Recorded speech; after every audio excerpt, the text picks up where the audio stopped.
Hello friends, welcome to our channel study for law, जिसमें आज हम कॉन्स्टिट्यूशन संविधान सेकंड के दो क्वेश्चन पढ़ेंगे। सार और तत्व का सिद्धांत और दूसरा छद्म विधायन। ये दोनों ही क्वेश्चन इम्पोर्टेंट हैं, ठीक है। और ये दोनों क्वेश्चन आपसे 10 नंबर और 4 नंबर शॉर्ट और वेरी शॉर्ट में पूछे जाते हैं। Doctrine of pith and substance. सार और तत्व का सिद्धांत का अर्थ है कि जब किसी कानून की वैधता पर विवाद होता है तो यह देखा जाता है कि उसका मुख्य उद्देश्य और वास्तविक सार सब्सटेंस क्या है। अगर वह विषय उस विधायी निकाय जैसे राज्य या केंद्र अनुच्छेद 246, 246 और अनुसूची 7 की वैध सूची में आता है।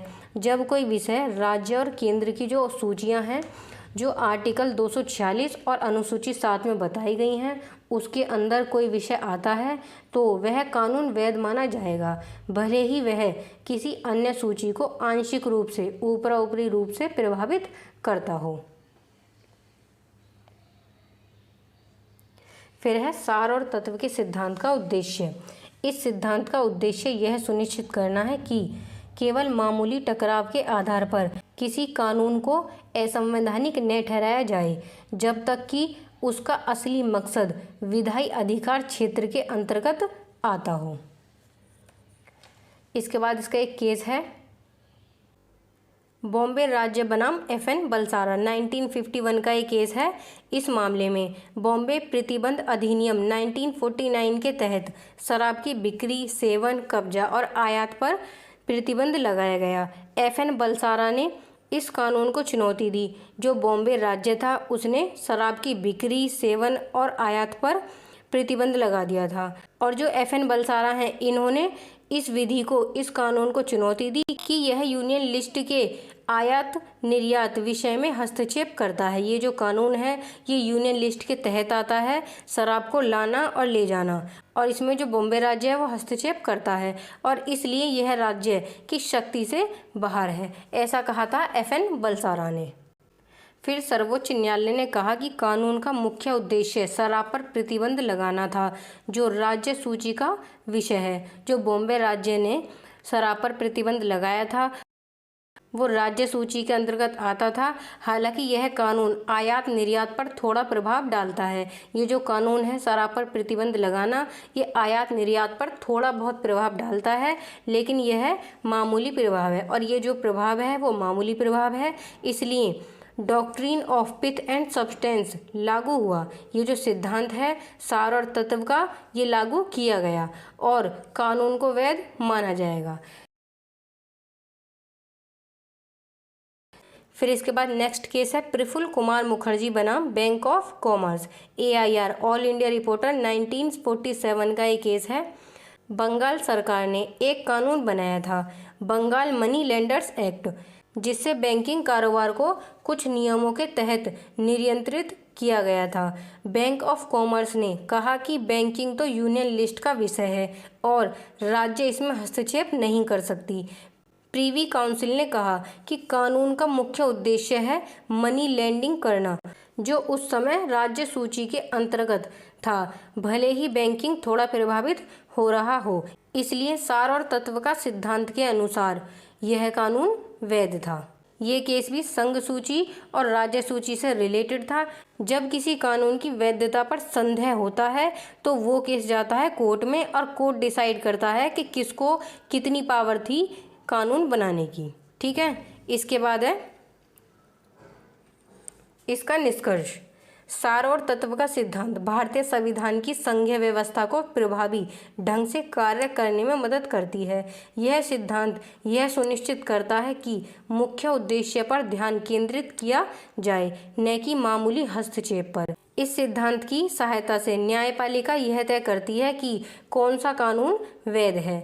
जो आर्टिकल 245 और 246 प्लस अनुसूची 7 में जो 3 लिस्ट दे रखी हैं कि किसको किस पर कानून बनाने का अधिकार है, ये जो क्वेश्चन है ये पूरा उसी से रिलेटेड है, ठीक है। अगला क्वेश्चन देखते हैं छद्म विधायन का। छद्म विधायन का सिद्धांत, डॉक्ट्रिन ऑफ कलरेबल लेजिस्लेटिव। छद्म विधायन का अर्थ है ऐसा कानून जो दिखने में वैध प्रतीत होता है लेकिन उसका वास्तविक उद्देश्य असंवैधानिक होता है। जब कोई ऐसा कानून बनाया जाता है जो दिखने में कुछ और होता है लेकिन वो वास्तव में रियल में वो असंवैधानिक होता है, इनवैलिड होता है। यदि कोई विधायिका ऐसे विषय पर कानून बनाती है जिस पर कोई विधायी शक्ति नहीं है, अगर कोई विधायिका ऐसे विषय पर कानून बनाती है जिस पर उसे शक्ति प्राप्त नहीं है और वह उसे कानूनी रूप देकर वैध दिखाने का प्रयास करती है तो वह छद्म विधायन कलरवेल लेजिस्लेटिव कहलाता है। जो प्रत्यक्ष तौर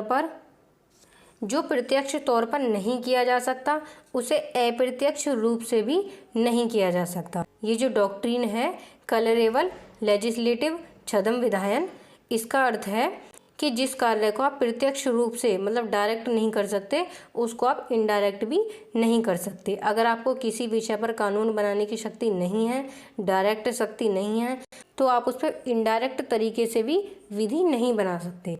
यह सिद्धांत तभी लागू किया जाता है जब विधायिका अपने अधिकारों की सीमा पार कर रही हो। जब कोई विधायिका अपने अधिकारों की सीमा को क्रॉस कर देती है तब इस सिद्धांत को लागू किया जाता है। ठीक है। इसके बाद है इसका उद्देश्य। इस सिद्धांत का उद्देश्य विधायिका की ईमानदारी और पारदर्शिता को सुनिश्चित करना है। यदि कोई विधायिका किसी विषय को लेकर अपने अधिकार क्षेत्र के बाहर जाकर कोई कार्य कर रही है और उसे छुपाने की कोशिश कर रही है तो वह कानून अमान्य इनवैलिड माना जाएगा। अगर कोई राज्य अपनी राज्य सूची के बाहर कोई कार्य करती है जो आर्टिकल 246 246 के अंदर जो सूचियां बताई गई हैं, अगर विधायिका उन विषय को लेकर अपने अधिकार क्षेत्र से बाहर कार्य करती है तो ऐसा कानून क्या माना जाएगा? इनवैलिड। इनमें आपको 2-3 बातें याद रखनी है। जैसे कि जो छद्म विधायन है इसमें कहा गया है कि अगर विधायिका कोई कानून बना रही है तो वो कोई ऐसा कानून नहीं बनाएगी जो दिखने में कुछ और हो और उसका असली मकसद कुछ और हो, तो ऐसा कानून जो है वो इनवैलिड होगा। यानी कि जो कार्य आप सीधे नहीं कर सकते, प्रत्यक्ष रूप से नहीं कर सकते, डायरेक्ट नहीं कर सकते, उस कार्य को आप इनडायरेक्ट अप्रत्यक्ष रूप से भी नहीं कर सकते। ये बताया गया है छद्म विधायन में।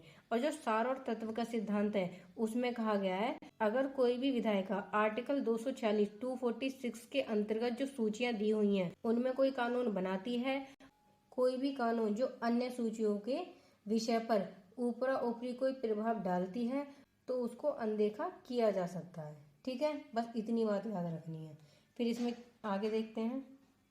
फिर इसका केस है कामेश्वर सिंह बनाम बिहार राज्य, AIR ऑल इंडिया रिपोर्टर 1951 का ये केस है कि मामले में उच्चतम न्यायालय ने बिहार भूमि सुधार अधिनियम 1950 को अवैध घोषित कर दिया।